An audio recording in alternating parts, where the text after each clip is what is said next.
O sofrimento do ser humano é um dos mistérios da religião. Por que os inocentes sofrem? Por que Deus permite o mal? Deus é incapaz de agir ou Ele escolhe não intervir? E se é Ele que prefere não agir, significa que Deus é cruel ou indiferente?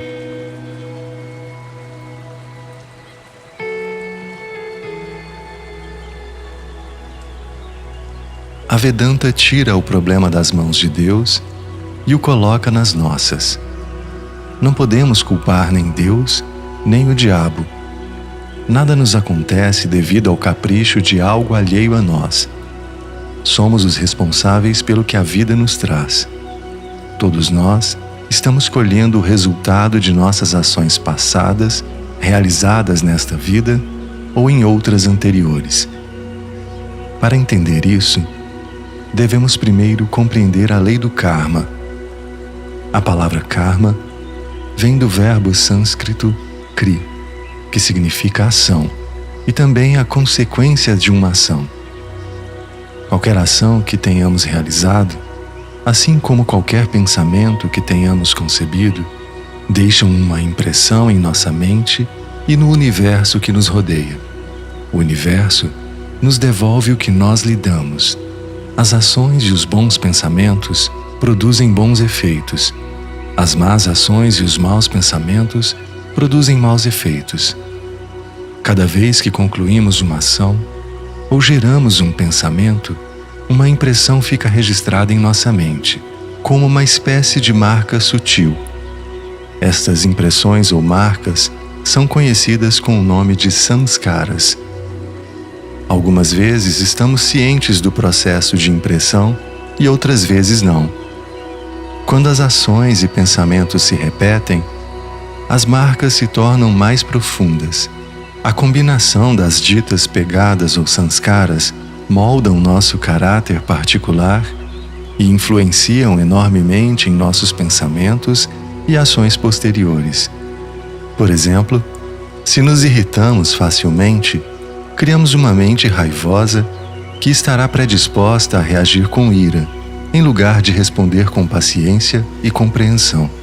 Do mesmo modo que a força da água aumenta se a fizermos fluir por um canal estreito, as pegadas impressas na mente conformam o estreito leito dos padrões de comportamento, que se torna quase impossível evitar ou modificar, e tornam muito difícil a mudança de tendências arraigadas na mente.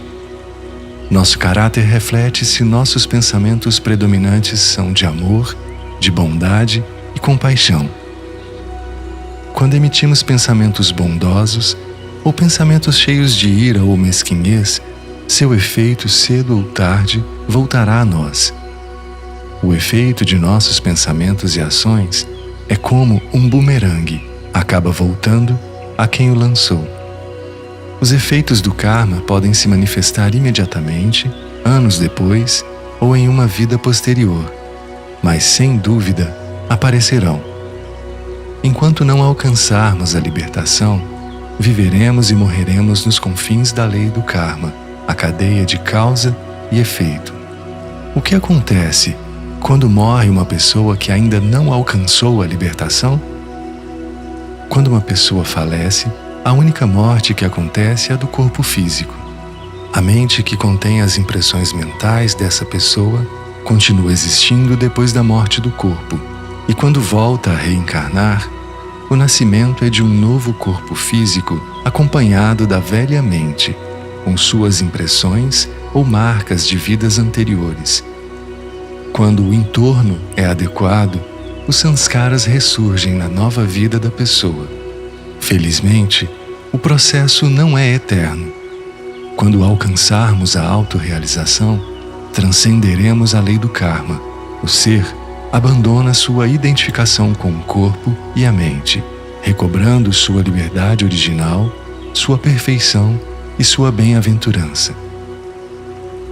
Tudo isso soa muito bem, mas quando observamos detalhadamente ao nosso redor, o mundo não parece ter demasiado sentido. Se nos fixarmos nas aparências, nos parecerá que muita gente escapou da corda do destino. Quantos malvados morreram pacificamente na cama?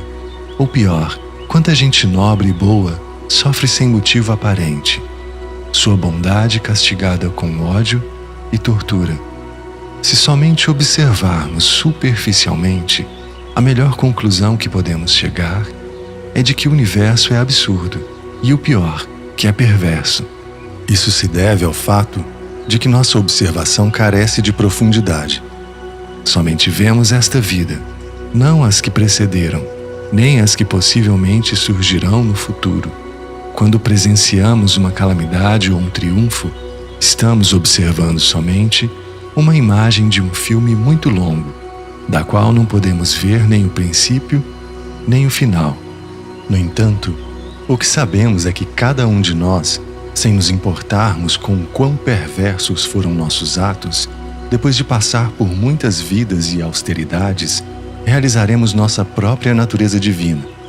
Este é o final feliz e inevitável do filme. A lei do karma faz da Vedanta uma filosofia fria e fatalista? Não, em absoluto. A Vedanta garante a força interior do indivíduo e é profundamente compassiva. Em primeiro lugar, se nossas ações e pensamentos criam a vida que temos hoje, significa que temos o poder de criar a vida que viveremos amanhã. Gostemos ou não, queiramos ou não aceitar esta responsabilidade, é isto o que devemos fazer de todos os modos e a cada passo do caminho. A Vedanta não nos permite culpar nada nem ninguém. Cada ação e cada pensamento constituem nossa futura experiência. A lei do karma permite que sejamos indiferentes a nossos semelhantes porque, depois de tudo, eles recebem o que merecem? Não, em absoluto. Se alguém sofre devido ao seu karma, temos a oportunidade de aliviar esse sofrimento de acordo com a nossa capacidade, o que gera bom karma. Não é necessária uma ação heróica, mas sempre podemos dar uma mão e oferecer uma palavra bondosa. Se nos negamos a fazer o que estiver dentro de nossas possibilidades para aliviar a dor de nossos próximos, criamos mau karma e, de fato, nos causamos verdadeiro dano. A lei do universo é a unidade. Esta verdade é a base real de qualquer ato de amor e compaixão. O Atman, meu verdadeiro ser, é o mesmo espírito que mora em todos. Não pode haver dois Atmans. A consciência não pode se dividir. Esta está em todas as partes. Meu Atman e seu Atman são os mesmos. Não podem ser diferentes.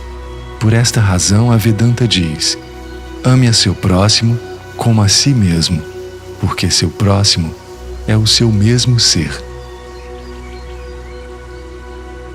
Sempre estamos procurando alguma forma de mistério porque estamos muito insatisfeitos com a vida que vivemos, com a superficialidade de nossas atividades que têm muito pouco significado e às quais tratamos de lhe dar uma significação, um sentido. Mas isso é um ato intelectual que, portanto, segue sendo superficial, falso e, em última instância, vazio. E apesar de saber tudo isso, que nossos prazeres terminam muito em breve, que nossas atividades cotidianas são uma rotina, sabendo também que nossos problemas, muitos deles, talvez nunca sejam resolvidos, sabendo que não acreditam em nada e que não temos fé nos valores tradicionais, nos professores, nos gurus, nas sanções da igreja ou da sociedade, conhecendo tudo isso, a maioria de nós está sempre explorando ou procurando, tratando de encontrar algo em que na realidade vale a pena, algo que não esteja poluído pelo pensamento e que realmente tenha um extraordinário sentido de beleza e de êxtase. Parece-me que a maioria de nós está tratando de procurar algo duradouro, que não seja facilmente suscetível de corrupção. Desprezamos o que é óbvio e existe um fundo de desejo não emocional ou sentimental, um inquirir profundo que poderia abrir a porta a algo que não está na medida do pensamento, que não pode ser classificado em nenhuma categoria, fé ou crença. Mas tem algum sentido a busca, a exploração? Vamos discutir o assunto da meditação, que é bem mais complexo. E antes de examiná-lo, devemos ver claro nesta questão da busca, neste esforçar-se depois da experiência tratando de encontrar uma realidade. Temos que compreender o significado da busca e investigação da verdade, o intelectual atrás de algo novo que não seja temporário, que não seja produto de nossas exigências, obrigações e desespero. Pode a verdade ser encontrada mediante a busca? E ela é reconhecível quando a encontramos? Se a encontrarmos, podemos dizer: esta é a verdade? Isto é real? Tem algum sentido a busca? A maioria das pessoas religiosas está sempre falando de procurar a verdade. E nos perguntamos se a verdade pode ser procurada de alguma forma. Na ideia de procurar e de encontrar, não existe também a ideia de reconhecimento, a ideia de que se encontro algo, devo ser capaz de reconhecê-lo? É a verdade reconhecível no sentido de ter sido experimentada de maneira que alguém possa dizer: isso é a verdade? Assim, qual é o valor do procurar em forma alguma? E se não houver valor nisso, está então o valor unicamente na observação constante, no escutar constante, que não é o mesmo que procurar? Quando existe a observação constante, não há movimento do passado. Observar implica ver muito claramente. E para ver claramente, tem que haver liberdade. Liberdade do ressentimento, da inimizade, de qualquer prejuízo ou rancor, liberdade de todas essas lembranças que armazenamos como conhecimento, os quais nos impedem de ver. Quando existe essa qualidade, essa classe de liberdade com observação constante, não só das coisas externas, mas também do interno, pelo que realmente está ocorrendo, que necessidade há então de procurar absolutamente? Se estivermos livres desta perpétua busca, livres da exigência e do desejo de experimentar algo extraordinário, então pode proceder a investigar o que é a meditação. Essa palavra é igual às palavras amor, morte, beleza, felicidade. Há tantas escolas que ensinam como meditar, mas para compreender o que é a meditação, precisamos estabelecer primeiro as bases do reto comportamento.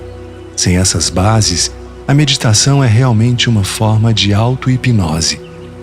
Se não estivermos livres da ira, ciúmes, inveja, cobiça, agressividade, ódio, competição, desejo de êxito de todas as formas consideradas respeitáveis e morais em nosso atual sistema de vida, sem estabelecer a base correta, sem viver uma vida cotidiana, verdadeiramente livre de distorção, de medo pessoal, de ansiedade, cobiça, a meditação tem muito pouco sentido.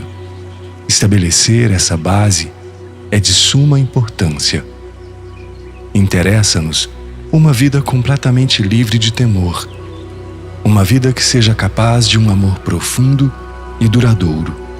Sem isso, a meditação se volta a um extravio. É como tomar uma droga, como tantos têm feito, para desfrutar de uma experiência extraordinária, apesar de viver uma vida falsa e insignificante. Mas quando o efeito químico se foi, estão onde estavam antes, com medo, o tédio, outra vez na velha rotina. Portanto, tem que tomar a droga de novo. A menos que estabeleça as bases da virtude, a meditação se converte em uma muleta para controlar a mente, para arquitetá-la, para obrigá-la a adaptar-se ao padrão de um sistema que diz: faça estas coisas e receberá uma grande recompensa. Mas uma mente assim, com todos os métodos e sistemas disponíveis, seguirá sendo pequena, mesquinha, condicionada e, portanto, sem valor.